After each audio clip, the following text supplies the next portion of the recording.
Hello दोस्तों, कैसे हैं आप सभी। एक बार फिर आप सभी का स्वागत है आपके अपने यूट्यूब चैनल ज्ञान प्लस पे। तो बच्चों, लास्ट वीडियो में जो हमने पढ़ा था वो डिस्काउंट का पूरा कॉन्सेप्ट पढ़ा था और आज हम पढ़ेंगे डिस्काउंट से रिलेटेड क्वेश्चंस को और देखेंगे कि डिस्काउंट से कितने टाइप के क्वेश्चंस बनते हैं। तो सबसे पहला आपने अपनी बुक में क्वेश्चन देखा होगा डिस्काउंट से रिलेटेड, जहां पे आता होगा फुल सेटलमेंट। आता है कि नहीं आता? आता है ना फुल फुल सेटलमेंट। तो कभी भी अगर आपको क्वेश्चन में फुल सेटलमेंट दिखाई दे तो समझ जाइएगा कि उसमें क्या है, उसमें डिस्काउंट है। ठीक है। कभी भी अगर किसी भी क्वेश्चन में फुल सेटलमेंट दिखाई दे तो मतलब वहां पे डिस्काउंट है। ठीक। तो डिस्काउंट के क्वेश्चन देखिए, आइए देखते हैं कैसे लगाएंगे, उसे देखते हैं अच्छे से। क्वेश्चन पढ़ो क्या लिखा है। Paid to Pappu. अच्छा, पप्पू को हमने दिया कितना? 19,000। बच्चों ये बताओ, सिर्फ अभी यहीं तक पढ़ो, बस इसके आगे मत पढ़ना। कभी भी ऐसे क्वेश्चन आए तो सिर्फ आप यहीं तक पढ़िए। पेड टू पप्पू, एंट्री क्या बनेगी? पप्पू को पैसे दिए। अब आपको मान लीजिए एंट्री नहीं पता कि कैसे बनाए, आप सब भूल गए, फॉर्मूला वॉर्मूला आपको नहीं पता कुछ भी। इतना तो पता है, इसको पढ़ के ये तो बता सकते हो कि क्या आया क्या गया। तो पेड टू पप्पू, पप्पू को पैसे दिए, या आया तो कुछ भी नहीं लेकिन पैसे तो चले गए। तो जो आएगा डेबिट, जो जाएगा क्रेडिट। गया क्या? पैसे। तो क्रेडिट में हम क्या लिखेंगे? Cash account. इतना तो लिख सकते हो, कोई दिक्कत? मान लीजिए आपको नियम नहीं पता, रूल नहीं पता, लेकिन इतना तो पता है ना, जो आएगा डेबिट, जो जाएगा क्रेडिट। हमने इतना पढ़ा और पता चला कि हमने पप्पू को पैसे दिए हैं, तो हमने एंट्री क्या बनाई? या पप्पू को पैसे दिए, आया तो कुछ नहीं लेकिन चला गया। क्या चला गया? पैसे। तो जो जाएगा वो क्रेडिट, जो आएगा वो डेबिट। यहां तो आया कुछ भी नहीं था, तो अब डेबिट में क्या लिखें? तो देखो यहां पे सिर्फ एक पार्ट मिला है, एक पार्ट नहीं मिला। तो पैसे किसको दिए हैं? पप्पू को। जो भी नाम होगा उसी नाम को डेबिट में लिख दीजिएगा। Pappu's account, Pappu's account debit to cash account. बच्चों बन गई आपकी एंट्री। बताओ कितना डिफिकल्ट था? डिफिकल्ट था? नहीं। तो चलो, एंट्री यहां तक आ गई समझ में कि नहीं आई? लिख देते हैं थोड़ा सा। हाँ, पप्पू टू कैश अकाउंट। मैंने जहां तक टिक किया था वहां तक एंट्री आ गई।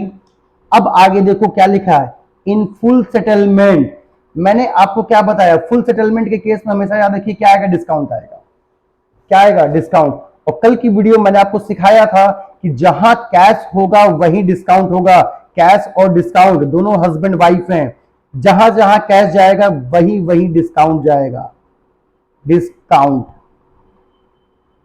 कैश डेबिट में होता है तो डिस्काउंट भी डेबिट में लिखते हैं, कैश क्रेडिट में होता है तो डिस्काउंट भी हम क्रेडिट में लिखेंगे। डिस्काउंट क्यों आया? क्योंकि क्वेश्चन था फुल सेटलमेंट। कभी भी क्वेश्चन में फुल सेटलमेंट देखिएगा तो समझ जाइएगा वो क्वेश्चन डिस्काउंट का है। और फुल सेटलमेंट के क्वेश्चन में हमेशा डिस्काउंट आएगा। जहां पे कैश वहां पे डिस्काउंट। एंट्री में कोई दिक्कत? अब ये आपकी एंट्री कंप्लीट हुई, तो एंट्री में कोई दिक्कत नहीं। अब देखो अमाउंट कैसे डालेंगे। हमने पप्पू को दिया कितना? पेड। पेड मतलब कैश में कितना दिया? 19,000। कहां दिया? कैश में। ये डेबिट का कॉलम है, ये क्रेडिट का कॉलम है। कैश कहां लिखा हुआ है? क्रेडिट में लिखा है। तो हमने पप्पू को कितना दिया? 19,000। तो कैश कहां लिखा था? क्रेडिट साइड में, इसलिए क्रेडिट में हमने लिख दिया। अब full settlement of his account 20,000। देना कितना था पप्पू को? पप्पू को देना था 20,000। तो पप्पू को देना था 20,000, लेकिन हमने फुल सेटलमेंट हिसाब किताब खत्म किया 19,000 देके। तो बताओ हमको डिस्काउंट कितना मिला? तो डिस्काउंट के सामने 1,000 लिख देंगे, क्योंकि डेबिट और क्रेडिट इक्वल होना चाहिए। ये 20 था, ये 19 था, एक बचेगा तो एक कहां आ जाएगा? डिस्काउंट के सामने। एंट्री समझ में आ गई? उम्मीद है डिस्काउंट की फुल सेटलमेंट वाली पेड वाली एंट्री समझ में आ गई होगी। कहीं भी आपको अगर पेड वाली एंट्री आती है, paid to Mohan, paid to Gopal, paid to Shyam, full settlement में, तो हमेशा आप एंट्री ये बनाएंगे। ठीक। अब दूसरी एंट्री क्या है? ये रिसीव वाली है, रिसीव फ्रॉम मोहन। मैंने क्या सिखाया? एंट्री बनाना ना है तो आप ऐसे लिख लीजिए, डेबिट और क्रेडिट। ठीक। अब ये बताओ बच्चा, डेबिट क्रेडिट लिखने के बाद हमारी तो लाइन खींचने की आदत है, इसलिए हम लाइन तुरंत खींच देते हैं। चलो, हमने आपको क्या सिखाया? हमने आपको सिर्फ एक चीज सिखाई। आपको एंट्री बनाना नहीं आता, भाड़ में गया, कोई नियम नहीं आता, मत जानो। सिर्फ इतना जानो, ये पढ़ के तो समझ में आ गया कि पैसा क्या आया है क्या गया है।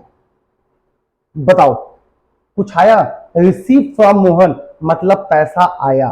पैसा आएगा तो डेबिट होगा कि नहीं होगा? कैश अकाउंट डेबिट, जो आएगा डेबिट, जो जाएगा क्रेडिट। अब सर पैसा तो आया था लेकिन कुछ गया तो नहीं, तो जब दूसरा पार्ट ना मिले तो जो भी नाम दिया होगा, यहां पे नाम क्या दिया है? मोहन दिया है। आप इस मोहन को उठा के यहां लिख दीजिए, मोहन से अकाउंट। एंट्री बन गई, cash account debit to Mohan से अकाउंट। अब हमने आगे पढ़ा इन फुल सेटलमेंट, यहां क्या लिखा था? Full settlement. तो जब भी फुल सेटलमेंट होगा तो डिस्काउंट आएगा। कहां आएगा? जिधर कैश उधर डिस्काउंट। तो कैश कहां था? डेबिट में था, तो डिस्काउंट भी कहां होगा? डेबिट में। जिधर कैश उधर डिस्काउंट। Of his account 60,000। तो चलो अब देखते हैं पैसा कितना मिला? 50,000 पैसा मिला आपको, कैश के सामने लिखेंगे 50,000। कैश मिला है 50, किसके कितना मिलना चाहिए था? 60। मोहन से कितना मिलना चाहिए था? मिलना चाहिए था 60। 60,000 लिखा नहीं है, 50,000 मिला 60,000 के बदले में। तो मोहन से लेना था 60,000 लेकिन मिला कितना? 50,000। तो 10,000 हमने क्या दे दिया बच्चों? 10,000 हमने दे दिया डिस्काउंट। तभी देखो 50 प्लस 10 60, तभी दोनों इक्वल होगा कि नहीं होगा? डेबिट और क्रेडिट। ये आपका कंप्लीट हो गया, debit is equal to credit. और यहां पे फुल सेटलमेंट वाले क्वेश्चन कंप्लीट हो जाते हैं। फुल सेटलमेंट के क्वेश्चन आपको यही 2 टाइप्स के क्वेश्चन देखने को मिलेंगे। तो बस बच्चों थैंक यू आज के लिए। हम कल मिलेंगे डिस्काउंट के ही एक नए वीडियो के साथ। इंतजार कीजिए, मजा आएगा। कल क्या, अगर टाइम रहा तो मैं आज ही वो वीडियो डाल दूंगा, ठीक है? तब तक के लिए थैंक यू।